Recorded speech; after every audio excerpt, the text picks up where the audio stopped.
we're gonna show you how to make some pasta today. Let's get started. You ready? Yeah. All right. So this is about a kilo of fresh ricotta that's been drained. You see it's a little bit dry. Did you make this yourself?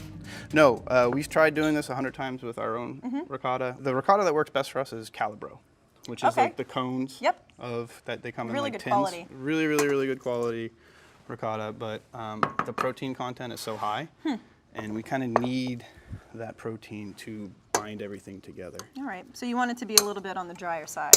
Yeah, that's why we'll hang it for a night and let all of the excess liquid strain out, just so we can add a little bit of egg yolk and flour to it. All right. So let's see if this is, all right. This is gonna create a little bit of noise, but it'll be fine. It's okay. So we're just gonna paddle this ricotta until it gets a little smooth. And then this is 6 egg yolks that we just kind of gently whipped. Why just the yolks? Egg whites have too much protein in it, and it'll actually make them expand when we cook them. And then after they're expanding, they'll deflate. So Interesting. whenever you're using a mixer, you want to turn it down when you're adding ingredients. So you don't wear it? I've done good at that before. Yeah, me too. So we add a little bit of egg yolk and let it come together. All right, and then this is just a little bit of AP flour. There's something else in there. There's a secret ingredient in there there's you're no not telling me secret. about. That's not There's a true at secret all. ingredient in there. Do you have cornstarch? No. Is it baking powder? Baking soda? No. You're not going to tell me. No. No. It's This isn't fair. It's a tablespoon of cornstarch. I'm Cornstarch? sorry, Okay. I forgot to mention my tablespoon of cornstarch. All right. So as I said, you turn it down as you're mixing it. But now we're just hydrating the flour. Okay. What we're trying to do is get that tackiness that's coming off the side. So you really want to develop the gluten? A little bit. It's really going to hold it together.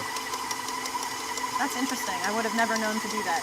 Well, if you don't give the flour enough time to hydrate, then it's not going to hold it together. And then when So do you let it sit at all? Sometimes if it's very, very humid out, what we'll do is we'll make our batter and we'll put it in the fridge. Okay. And we'll let it sit for an hour and it'll just hydrate a little bit Sets more. up a little. Yeah. We're fortunate to be in the studio where it's nice and dry and relatively cool. Who forgets to put salt in? I do. Top Chef does. That's I guess that's apropos. So yeah, about a tablespoon of salt, and then mix it all together. And you see how it's like pulling away from the sides now? And a tablespoon, that's a generous amount of salt too. Yeah. I don't like salting pasta water. I would rather salt my pasta dough. I won't salt the water, I'll salt the dough. You normally hear the opposite. Yeah, well, we're crazy. I I think we figured 1 or 2 things out so far.